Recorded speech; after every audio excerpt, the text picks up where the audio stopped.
Yeah. Actually, I can't see. Good afternoon, everyone. Thrilled to have you all in attendance today. My name is Frank Aballini, President of Ad Club. As many of you know, Ad Club, or the Advertising Club of Toronto, is a not-for-profit volunteer organization that exists for three main reasons. First, we strive to host the very best advertising-related industry networking events in the city. Next, we support our good friends at NABS with a large portion of our revenue each year. And finally, we support the next generation of advertisers and marketers through dozens of annual scholarships to college and university students in media-related programs across the province. We're proud of the work we do, but along with the rest of the world, we faced some challenges this year. Our ability to host events and generate revenue to support students, along with our friends at NABS, has been greatly impacted. Now more than ever, organizations like NABS have never been busier, supporting our many friends and colleagues that may have lost their jobs or might be dealing with the stress of uncertainty in their lives. So if you're one of the fortunate ones that has the ability to offer support to NABS, please do. And if you or someone you know happens to be in need of support, NABS is always a phone call or an email away. They never turn down a request for help. Now, but the reason we're all here on a Zoom call today. COVID changed the way out-of-home uses data, and it's resulted in a lot of innovation. Today's virtual out-of-home day, the first in a series, will focus on the importance of accurate data and how we use that data to tell new stories about consumer behavior. It's my pleasure to introduce you to Ad Club's out-of-home day co-chair, the incomparable Leith Mason. Leith? Hi. Thank you, Frank. Good afternoon and welcome, everyone. Obviously, my name is Leith Mason. I am chair of Out-of-Home Day. Well, this Out-of-Home Day looks much different than Out-of-Home Day last year. It is still a very important event that we put on every year. We hope that you find today's session insightful and interesting. This is obviously, as Frank said, the first in a series of events. They're designed to keep you informed and, perhaps even more importantly, optimistic about the future of out-of-home. Firstly, I want to do a couple of quick thanks and then we'll get going. I would like to thank Daniel Mack, my co-chair, who will be doing the closing remarks to today's session. Secondly, I'd like to thank Shadane Randall from Amplify, who gave us some great input. And I'd also like to thank, of course, Mike Hwang from the Greenhouse Project, who, I call it the Greenhouse Project? The Greenhouse, who agreed to be our moderator today. So without further ado, Mike, take it away. Thanks, Leith. Welcome everyone to Out-of-Home Day 2020 Part 1. I'm Mike from the Greenhouse. I work primarily on Panelists, who are one of the largest out-of-home advertisers in Canada. Today, we are chatting with an expert panel of individuals who, along with their organizations, are facing down the challenges of out-of-home advertising in a COVID world. Our panelists today are Mary Ventresca, VP Marketing and Business Development for Pattison Outdoor, Jed Schneiderman, EVP Marketing and Growth at EQ Works, Ben Bookbinder, VP of Sales for Hivestack, and Alan Sifuentes, GM of Chameleon Digital. A couple of housekeeping items before we begin. After our panel discussion, we will have some time for questions. Please use the Q&A button on your Zoom screen to submit questions. We'll do our best to get to as many as possible. And if your coworkers aren't able to join us, be sure to let them know that this is going to be recorded and hosted on the Ad Club YouTube channel. So to kick off our discussion today, my first question is from Mary. Mary, what was your criteria when selecting Pelmorex as your data partner, and how has this partnership changed your business? Oh, I think you're still Mary, you're mute. Sorry for us to unmute that. Thank you for that, Mike. We began working with Pelmorex a number of years ago from a content standpoint for our networks, and that evolved in 2017 with regards to their mobile data and geofencing 24,000 of our out-of-home displays, and we officially launched in 2018.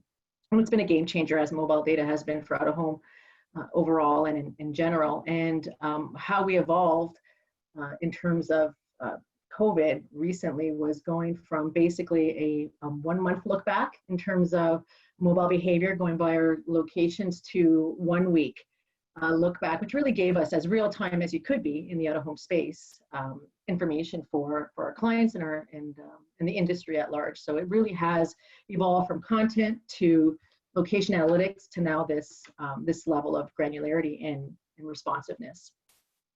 Very cool. So how did what role did it play before and during lockdown? Oh, okay. Didn't hear that last part. Well, in terms of location analytics, so it was a first time for out of home, basically for any of us who use mobile data to be able to have that level of granularity in terms of the behavior of who's going by our locations, or mobile behavior, their physical behavior, tying that back to Stats Canada or Environics. So finally we can tell advertisers the who and the when, anonymized, obviously, and aggregated information. So that has been a game changer. And it started off with location analytics, but it then evolved to being able to be used for programmatic platforms, and then attribution now, being able to see who has been exposed to the out-of-home display and then either did an online action, whether it's downloading an app or foot traffic attribution, walking into a store. So it really has just quickly, in a short period of time, evolved from simple, I shouldn't say simple, but from audience insights now through to attribution. That's really good to know. Mm-hmm. I think, Ben, your company does something similar. So how has location data changed the way that you do business? And how would you rank the use of location data in aiding client adoption of your platform? Yeah, I mean, I think for us, data is truly like the thread that ties everything together, whether that be strategy, creativity, targeting, measurement, learnings, but it's a bit of a, I would say maybe like a loaded gun. It allows us to be agile, nimble, and quick.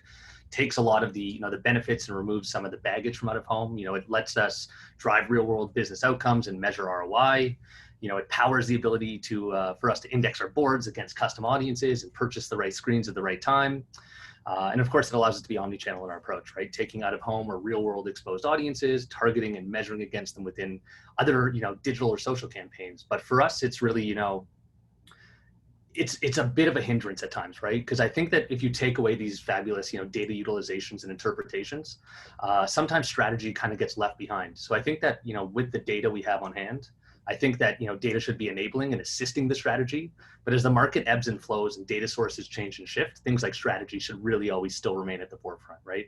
So hopefully we're allowing for the strongest and the freshest and the best data in the markets to power these amazing ideas we all have. And then hopefully we can see them come to life in these amazing out-of-home executions we see today. Thank you for that. Strategy, definitely a huge part, especially using data for something like out-of-home. Next question is, I guess for the group as a whole, what do you see then as the next innovation in out-of-home as it relates to the application of data? And are brands taking advantage of everything that we can? And start with that. I think we are seeing here what happened after the pandemic, how out-of-home is now thinking data first technology. And we will keep seeing these kind of innovations, the use of data for measurement, for attribution, and not just like location data, but also like the use of, I've seen the use of beacons, facial recognition, even emotion recognition. I think that's where the out-of-home industry is going, to provide a lot of insights, a lot of being able to do A/B testing, being able to provide ROI to campaigns. I even see in the future moving to new business models like cost per view, cost per engagement, who knows, cost per acquisition. Maybe we can get to that point, similar to how we saw the change of digital from being linear to have all these possibilities. I think out-of-home is going to that place, if it's not there yet with certain technologies out there. So first off, Mike, thanks for having myself and everyone else here today. I just want to kind of tease out Alan's and build on what both Ben and Mary said. Like, I think Ben's point about strategy is really important. Like, strategy shouldn't change based on shiny object syndrome. Obviously, if you get a cataclysmic event like COVID, one may have to rethink your strategy. So if you're an auto brand and all of a sudden you can't actually have people in your dealership, if you're a gym and you're closed, you obviously have to rethink your business. I think the challenge of all of on this panel today is we serve several masters. We serve media agencies who are always under pressure from their clients to produce, and this is where I want to pick up on what Mary said, insights. I spent 15 years as a very mediocre marketer.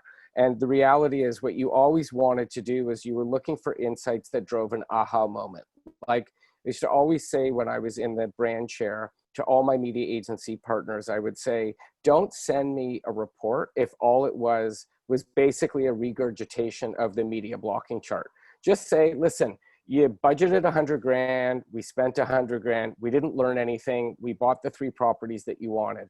I think now more than ever, and I think COVID has shown this again in an abhorrent way, but brands need help understanding their business. So the role and the path forward for out of home and for related companies, be it Chameleon, be it EQ Works, Hivestack, and the like, is we have to tell agencies and we have to tell brands something that they didn't know yesterday.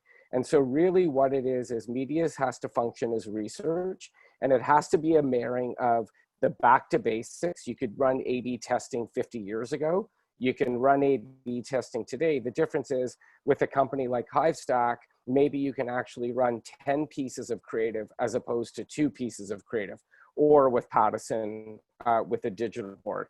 So I think the evolution has got to be the digital natives, so be it Google and Facebook, have educated both rightly and wrongly that brands can learn something new every day and every week. And that is the new reality for out of home. So it's helping brands, execute their strategies, but it's also helping them deliver insights if those strategies aren't working. So again, back in the day, if someone said, we took your 100K, we spent your 100K, that's the failure, because the job isn't just to go and book and plan and place the media. And out of home does that well. It's hyper local. There's no fraud. There's all these good things about it. But if you didn't actually help me learn something or be a little bit smarter than I was yesterday, you actually didn't do your job. No, that's certainly very true. So within the measurements and the ROIs and the new ways of quantifying, I guess, out of home, are there new ways that we should be looking as media planners and buyers and clients to say, this is how we need to be measuring it, rather than say the old way of maybe an Ipsos report or market testing?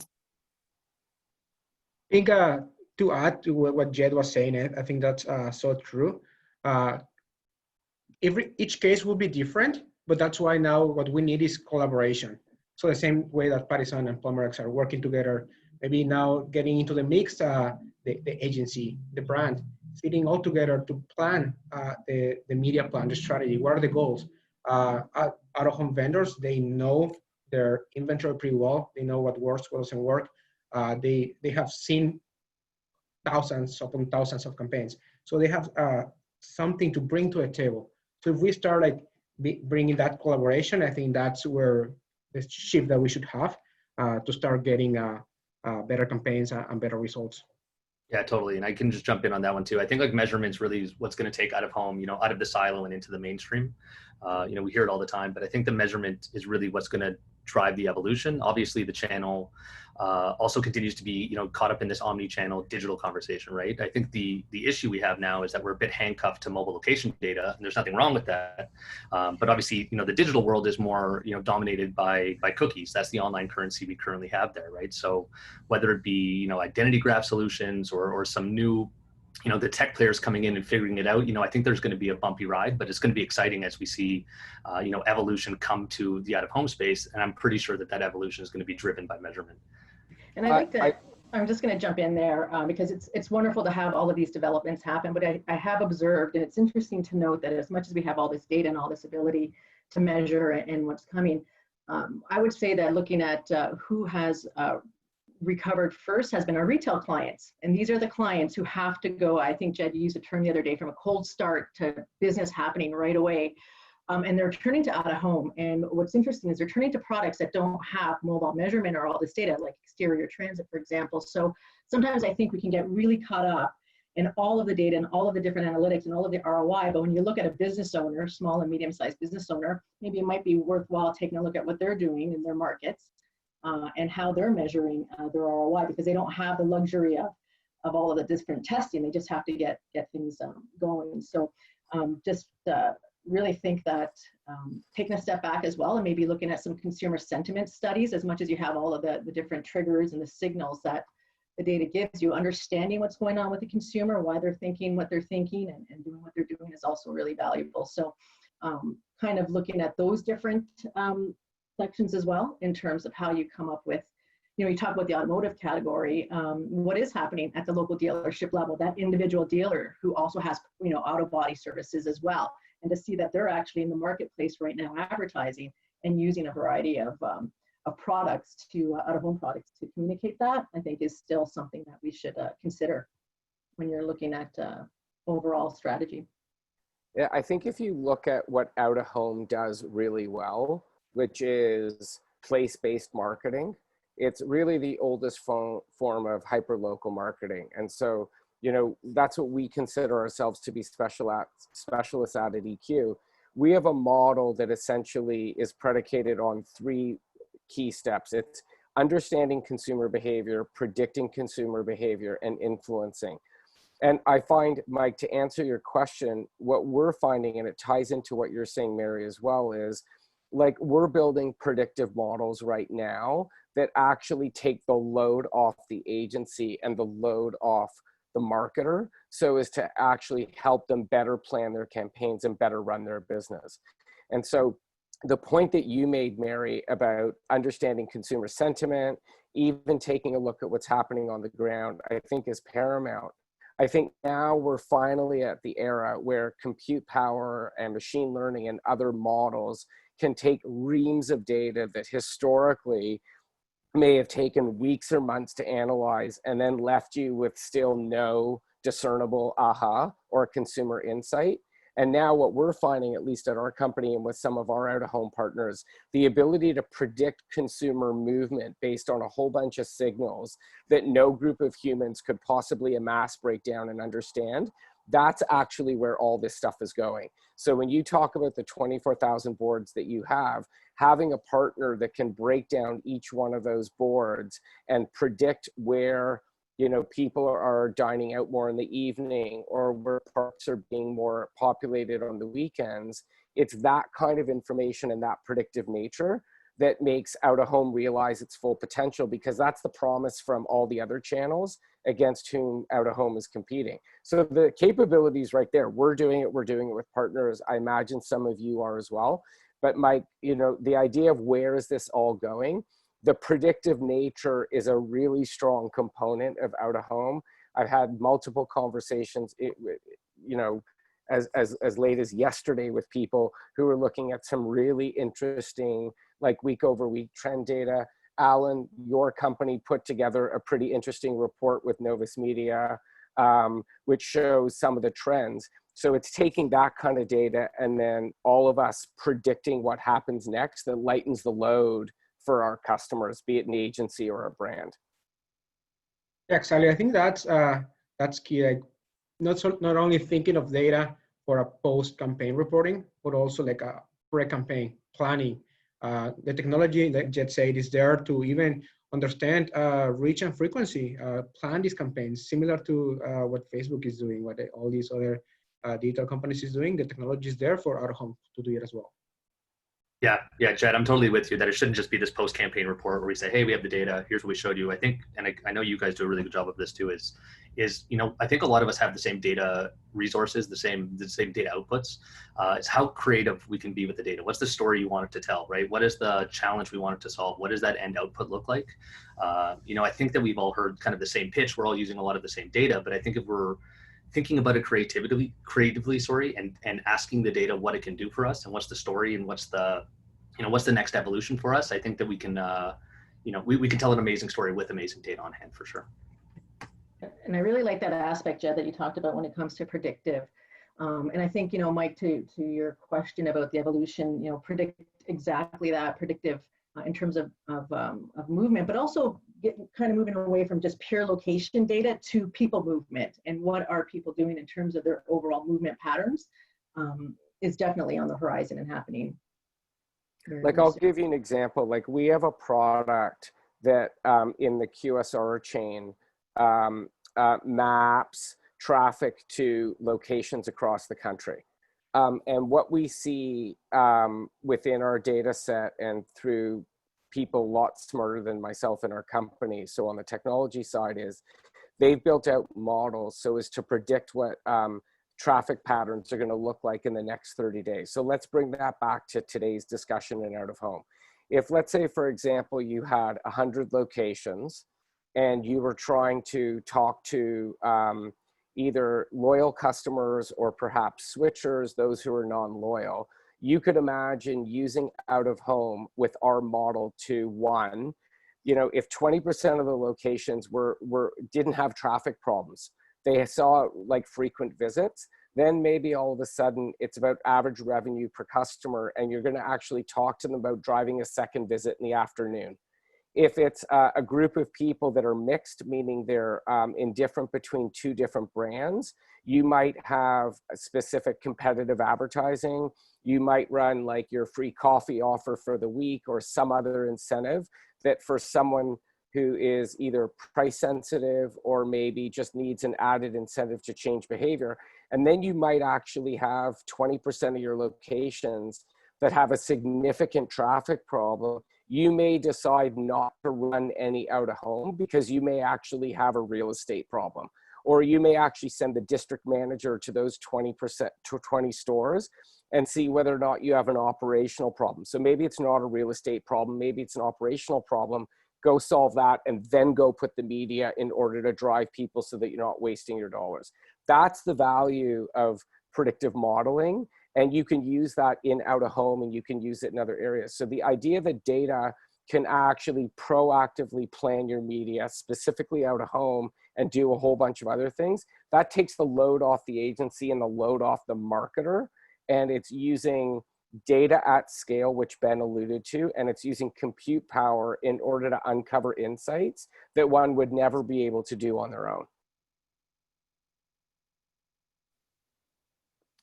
It's very cool. I think one of the things you mentioned was the Chameleon piece that Novus did with Chameleon and Novus did on the COVID response research. So I shouldn't have mentioned that, Mike. Sorry. I shouldn't. Alan, what changes have you seen as a result of this piece, and what do you think is next? Well, that was a great collaboration. I think the way we approached that is to be 100% transparent of what was happening, acknowledging that, yeah, there was an impact in traffic to public spaces, but trying to understand how the consumers were behaving. They didn't disappear, right? They didn't just disappear out of the face of the earth. They just moved places from spending the mornings at office buildings to spending it now at condo buildings, from walking or using transportation, public transportation, to being in highways. Of course, traffic was down all over the board, but it was important for us to show to the out-of-home industry where the traffic was coming back, which markets were recovering first, which ones were recovering faster. And I think that sparked a little bit of like, okay, for out-of-home companies to use data to understand that, to bring ease of mind to their clients, like, hey, traffic is coming back, traffic is here, and to plan that, like going back to predicting or to planning a campaign. You have a national campaign. Let's start on the markets that are recovering, and then start west and move to east later. And I think that is what changed the shift of mentality for a lot of brands and out-of-home vendors, like to try to use data to power all those decisions. And hopefully we can keep seeing that trend. And as I mentioned, like getting also the brands on board, getting the agencies on board, and all of them working with data, with hard numbers, to make all these planning decisions. Really interesting. So obviously the COVID research is very new, and I think it's been a luxury that we've been taking for granted as media planners, to say that we have this data from years and years of reams of data to say that this is our audience. So with the new, I guess with the new reality is, how do we as marketers evaluate this data as it changes constantly, or if it's not as long, it's like the last 3 months versus the last 6 months?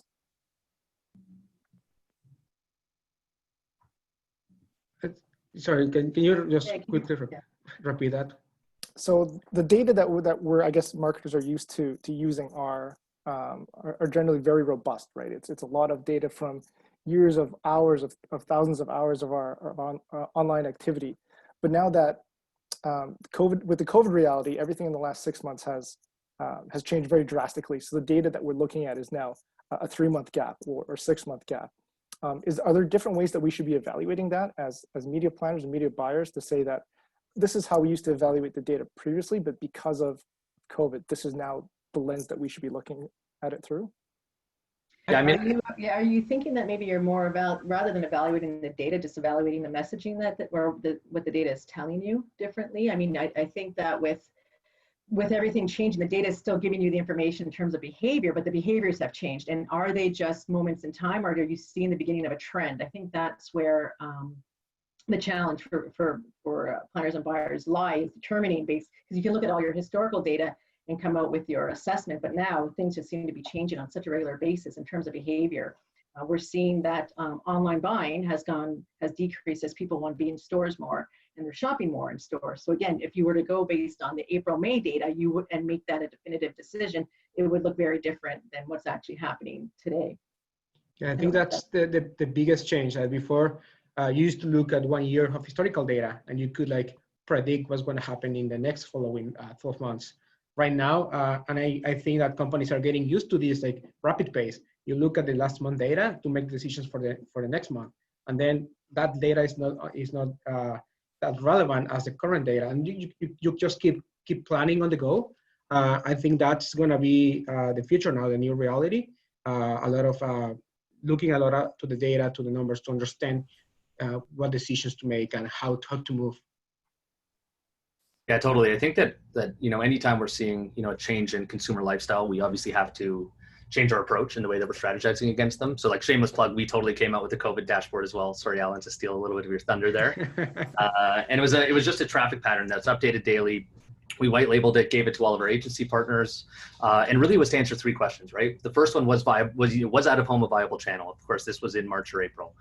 If it was, how did we strategically, choose our channels and choose the right media types, as Alan mentioned? And then the third was really, are there larger congregations of people? Is there places where a PSA is more needed, or is there places where we can give some hardworking frontline workers an example or a positive message?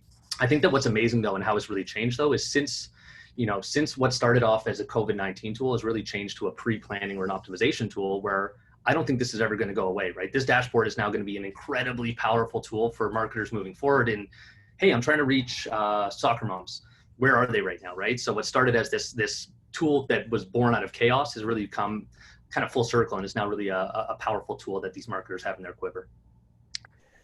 When I ran my old business, which was largely a managed service business, what started to emerge as key trends in 2017 and 2018 were 3 things. One, agencies and brands wanted media separated from data. They wanted to understand what was going on from a data perspective, independent with media. They could be commingled, but one had to be prepared to break them out. So in the out-of-home space, understanding personas or audience segments at the postal code level or the FSA requirement is, it's a must-have. So whether it be Mary's company partnering with a weather company based in Oakville, whose name I can't remember, or it's partnering with, EQ Works at Bay and Bloor on the 4th floor. The idea is those 2 things have to be broken out. The other thing that's become apparent that was driven by digital is that self-serve is a must-have. And so I think what Ben's talking about with some of these planning tools is not only were they born out of chaos, but partners who deliver self-serve tools will be at an advantage. And then the third thing is people have to be able to demonstrate attribution. They have to show what's working. And so I think what's interesting is the self-serve tools, which allow an individual to understand the universe in which they operate. So as Mary said, if you're in auto and you care about Ontario or Alberta and you want to see what's happening in that, a tool like Ben's company has developed, which I've seen, and it is unbelievable. It's looking at something like that in order to make sense of things before you pick up the phone, before you start talking to those clients. It's those 3 key pieces that are absolute requirements. Managed service is not going away, but the ability for people to be self-sufficient, to understand the data independent of the media, and then to understand what's working and what's not working is, I think, as been alluded to, I think that's our new normal and our new reality. The best innovation is born out of chaos. Yeah, well said. Yeah, it's true. No, but it is true. And I think I think Mary touched on that to some degree. Like there was an element of, you know, some businesses truly had to wait, right? Like for those dialing in, apologies for using a Toronto reference, but like Roy Thompson Hall's not opening up for the Toronto Symphony. The Four Seasons is not opening up for the opera. In fact, they're opening up for U of T students to have large classes. So there are some people whose businesses literally had to do something different. And it could be, you know, companies doing online gym classes or the like. But the reality is for those who were able to come out of this, albeit could be 3 to 5 months later, seeing the data at a postal code level, as some of us can do down to a hyper local and really understanding how you're doing in one particular retail location, and then allowing either the buyer, the planner, or the brand to understand what's going on themselves without having to make 3 or 4 phone calls and wait a week for a report is the new normal. So as Alan again alluded to. You know, honestly, I think that even almost as bad as the pandemic for when this happened was the uncertainty. Like when this hit, nobody knew what to expect, what to do, what should we do? Like what was the first response? Like holding to the money. Let's wait until and not run campaigns, not do anything because nobody knew what was going on. Then like a couple months happened and brands started to like go back into spending, but they didn't know how to communicate with the audience. Should we be communicating at all? Should we have a funny tone, a serious tone?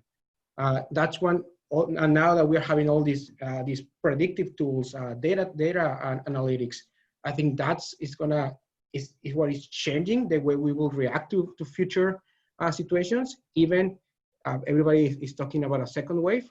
I think that even if that happens, at least we are removing the uncertainty factor, so we will be better prepared for that.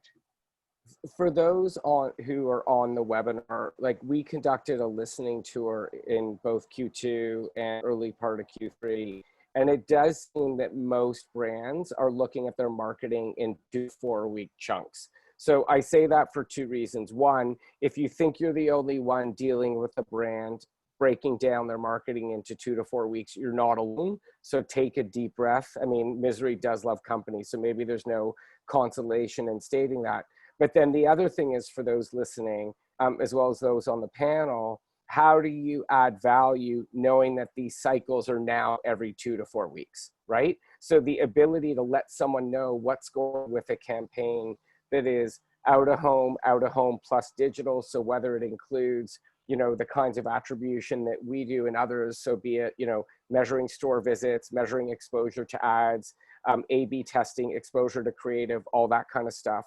It's that 2 to 4 week expectation from the brand, because probably they're answering to someone that says, wait, until we get the POS data, we're not actually releasing the funds. That's our new reality. And then we have to ensure that our businesses serve those needs. Yeah, for sure. I think data analysis and dashboarding obviously are big topics, which is a good timing because we have a question from Kavita. Based on your experiences, what data and analysis tools and dashboarding tools are the best for generating unique and more relevant customer insights?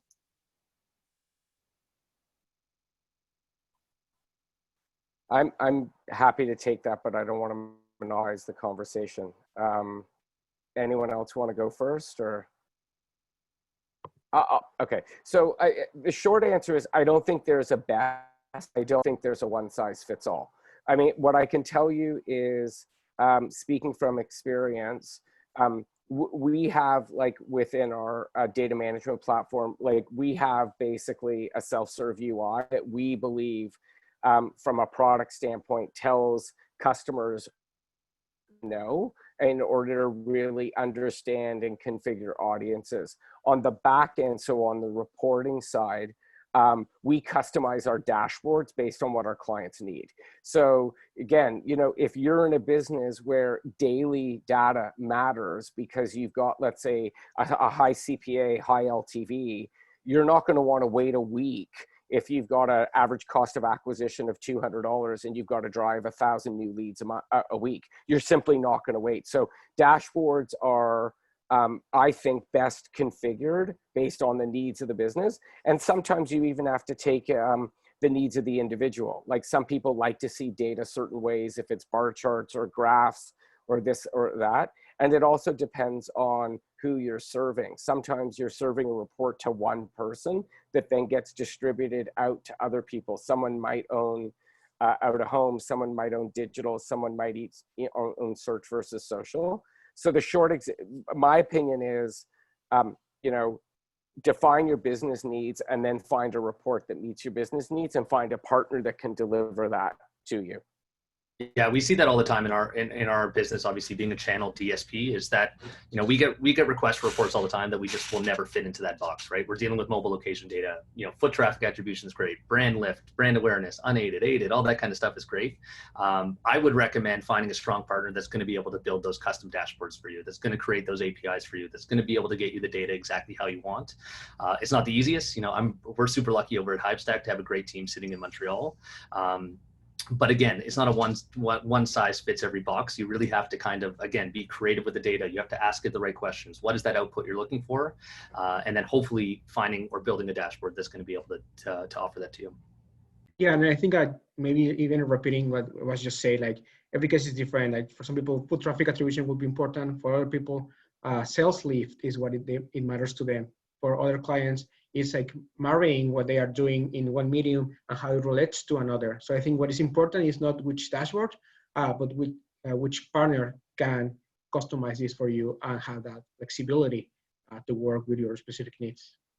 The flip side, which ties back to Ben's point, is ensure that you can get the raw data in the form that you need. And then if you choose to follow Ben's advice, which is work with a partner, at least you know that basically you can output data that can then be passed along, as opposed to being in some black box that you can't manipulate or you can't analyze.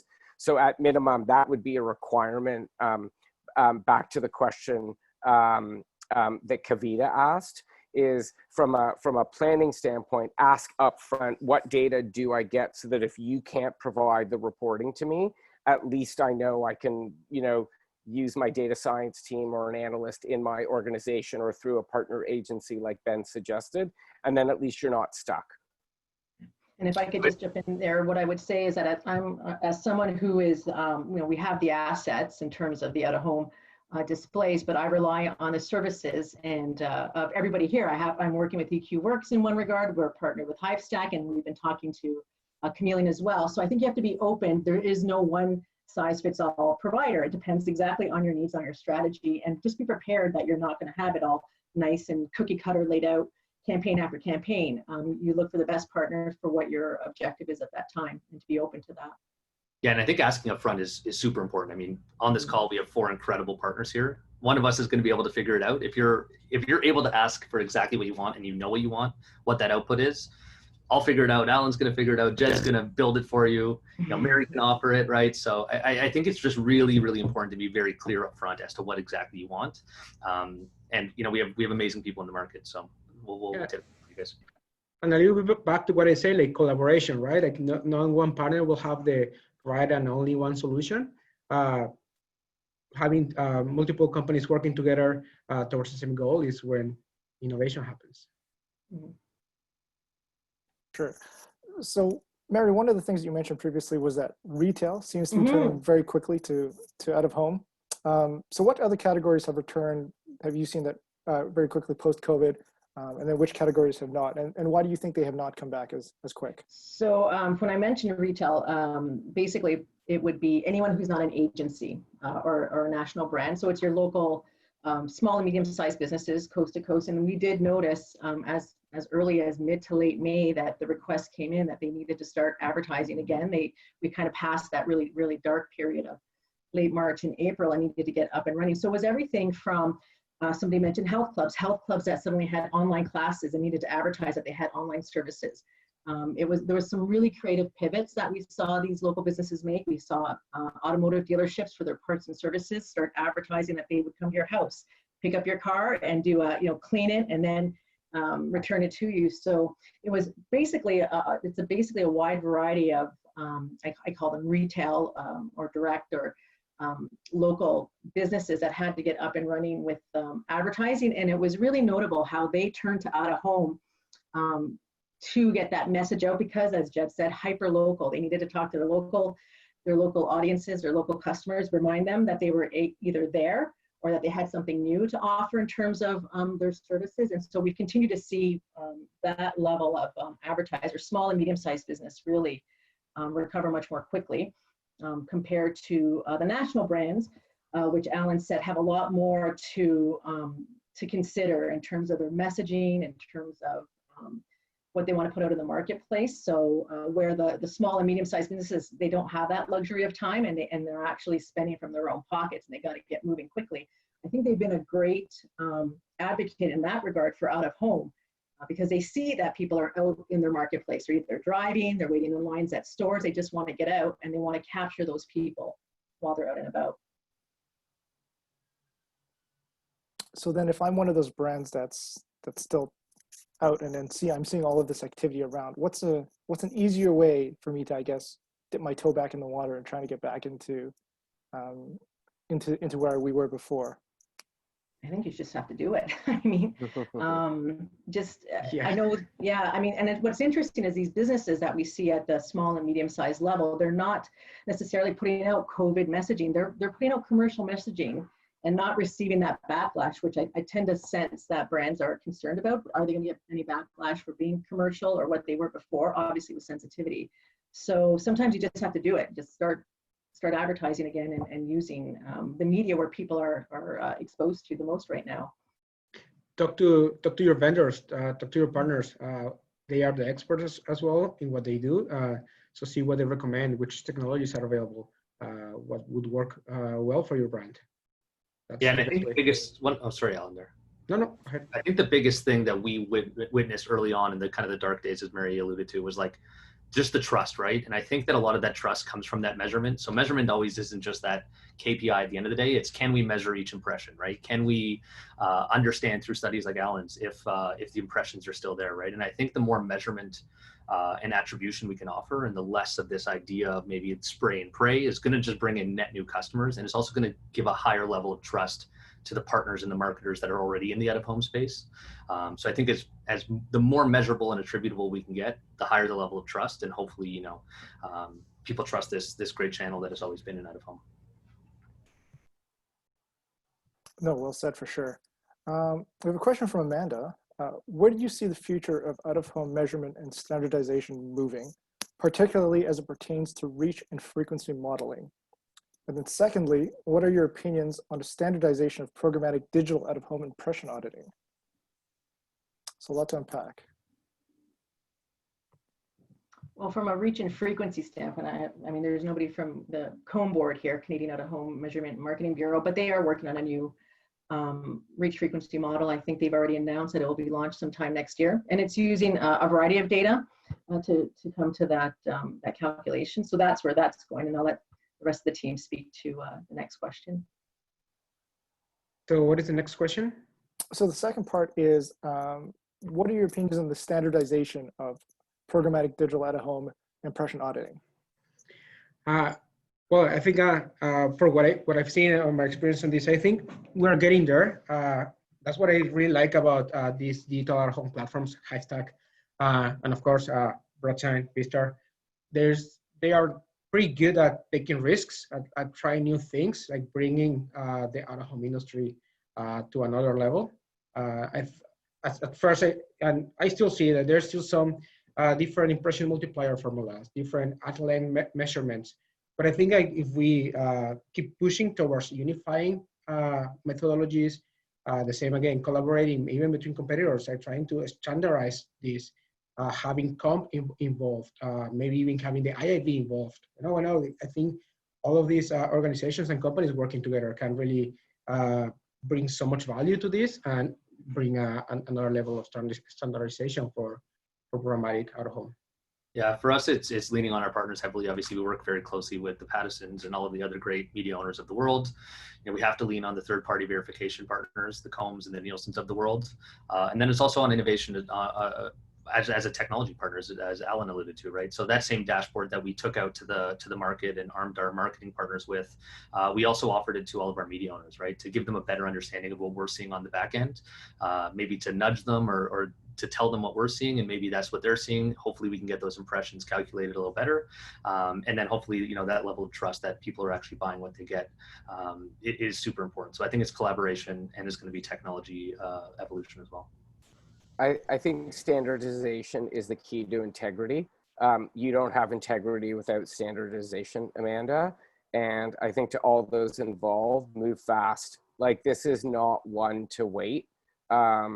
Because I think, you know, if one moves slow, it breeds an element of mistrust.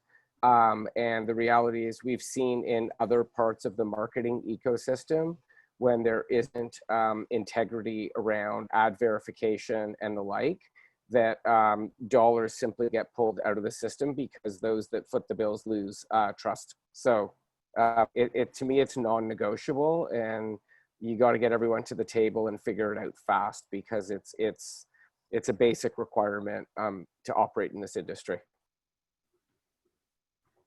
Yeah, definitely. I think you hit it right there on the head there, Jed. Trust is huge, especially from my side, on the agency side, especially client side.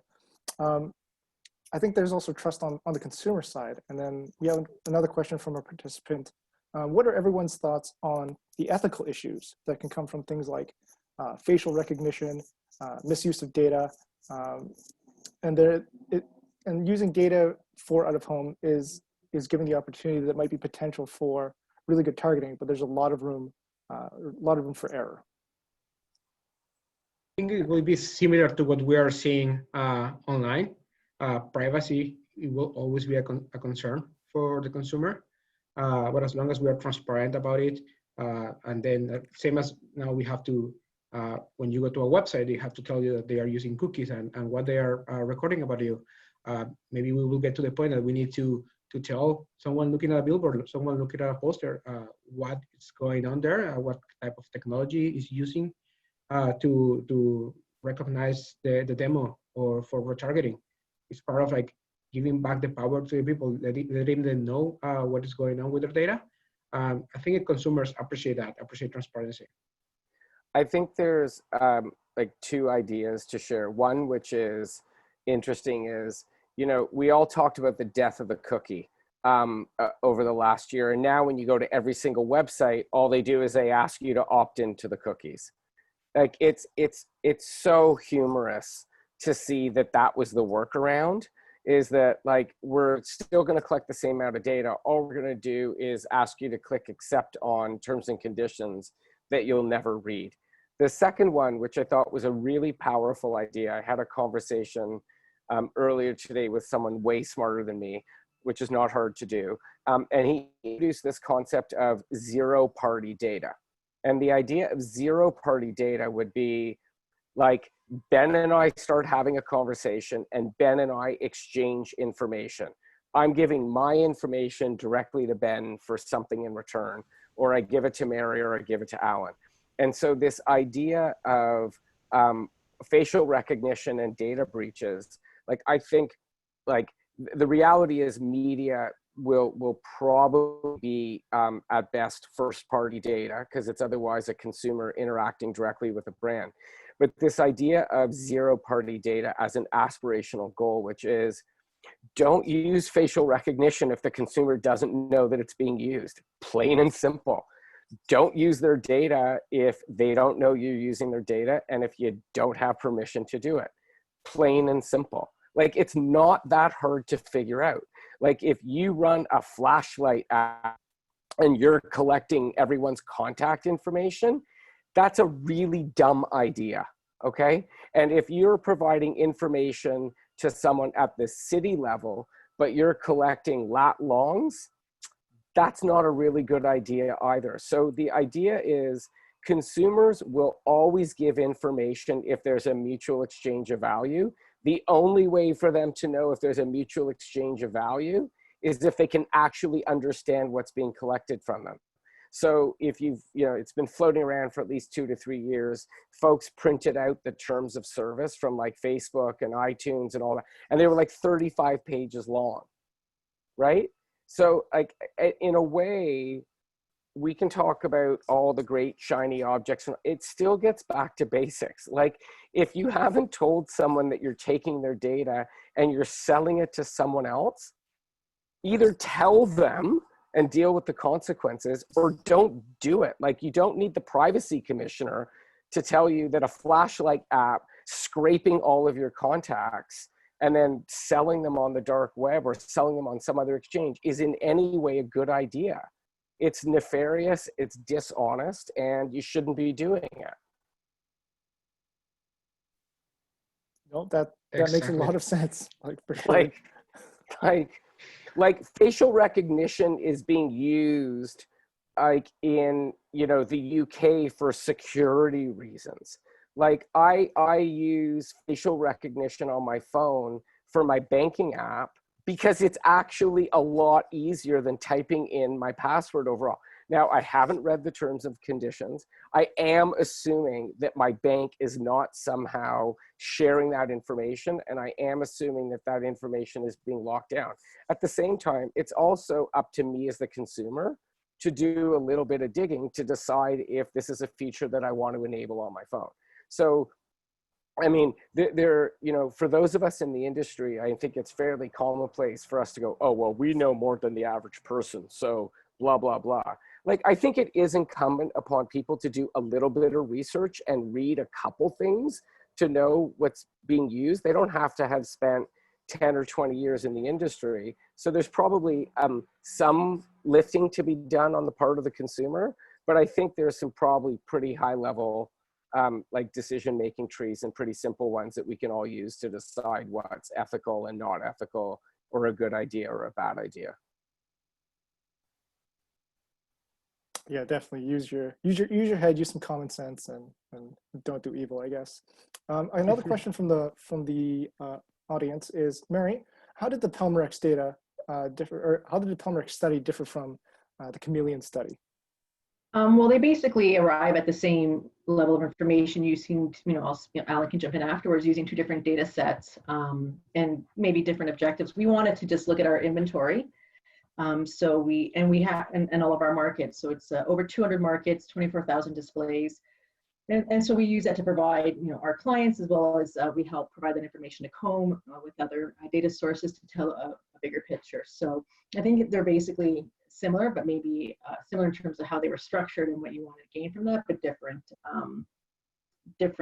markets and products. We're able to look at the, whether it's a bus bench or a digital board on a highway, we're able to see what the trending has been since January, week over week over week. And whether it's in Toronto or it's Victoria, BC. So we wanted to be just very, very broad in terms of what we were able to provide. Yeah, exactly. I think at the end of the day, both studies told us a similar story. Ours was more focused on public spaces, non-related to any specific out-of-home media, but places where out-of-home media is placed. So yeah, we try to be national, finding like the main cities and the main public spaces of those cities. But at the end of the day, both told what is going on in the market. I think the opportunity, like for the back half of the year that we talked about, is adding the insight data to all of this stuff. So like, I think like that would be like my challenge sort of to the industry. We did work with cattle, so as to marry some survey data about how people felt about shopping and how they felt about traveling and how they felt about returning to work. And when you married those insights with the data, what all of a sudden was sort of linear became like a little bit more three-dimensional. Like you started to see, the correlation between attitude and wealth, or attitude in big cities and small cities, or attitudes by wealth and by specific categories. And again, I think that's what a lot of our partners, and presumably that's why a lot of people are tuning in to listen to you, Mike, and others. And I think that's really the opportunity, because adding that nth dimension to the data helps brands then better understand their business. And at the end, and that's why they work with us. It's not as simple as placing an ad in one spot. I think that's why digital has grown. I think that's why classifieds were displaced. There's got to be an added value. There's got to be that insight delivered. There's got to be something that reduces workload. You know, one of the things that we haven't talked about due to COVID, agencies have been gutted and workloads have probably doubled or tripled for many people, and that's bearing a lot. And so we all play a role in doing a little bit more than what we're just asked to do on the brief, because that's actually going to help someone run their business more effectively. Oh, that's great. Thank you. I think we have time for one more. So for an advertiser and an agency like mine, so I'm working in telco. So things that I look for are obviously how well does this data capture my specific audience if I'm being very narrow, or what are the differences in the market that I look for, or how well does the data answer my objectives for the RFP. Have you all noticed more of a focus on local, regional, hyper-local advertising from larger national advertisers? Yeah, I think that we're lucky in our platform, obviously, to be as hyper local as we want. I mean, we can go down to the screen level. We work with 30 different media owners. We have, you know, tons of mobile location data.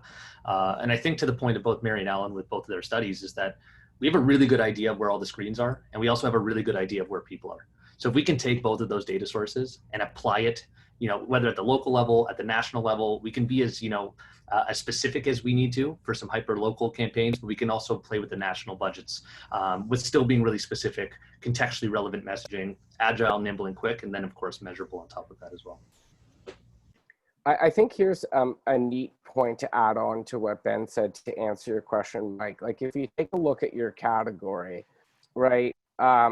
You know, way back in the day when mobile phones and cell phones were first coming online, you literally had this green field. You had a brand new opportunity. And now all of a sudden, your category, much like a lot of others, have to either steal share or cut costs, right? The reality is you've got a certain float on a monthly basis based on monthly mobile churn. We're talking about tests for those that don't know where it might works, but or sorry, Greenhouse on TELUS. But the idea is you've got a monthly float of people whose cell phones are expiring.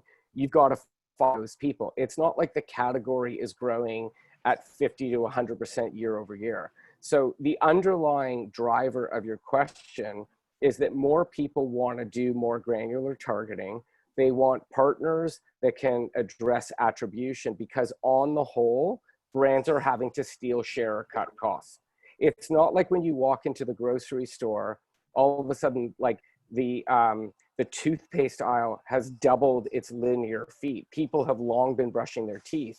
So Crest has to steal from Colgate and so on and so on. So I think your question's a great one. It's really about targeting.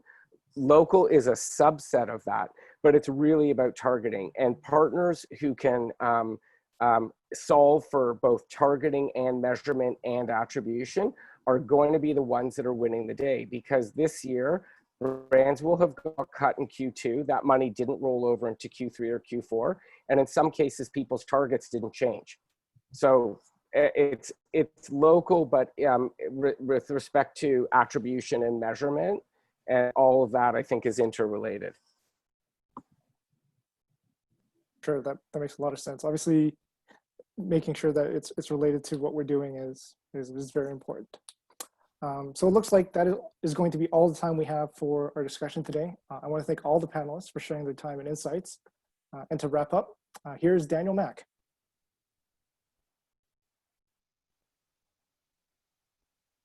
There you go. Thanks, Mike. Awesome job, man. Thank you, panelists. That was fantastic. Truly mind-blowing. I hope everybody learned a lot. Thank you, Leith, who put in so much work as the chair of the Out-of-Home Committee. Definitely, yes. Applause to Leith. Thank you to the Out-of-Home Day Committee. This is just session 1. I hope everyone enjoyed, but keep your eyes peeled for session 2 sometime in early October. And just one final note, we actually had over 300 attendees on this webinar, so it was very much just like a normal Out-of-Home Day. Thank you, everyone. Have a wonderful day. Have a wonderful weekend. Thank you, everybody. Thank you. Now, time to hit the bar.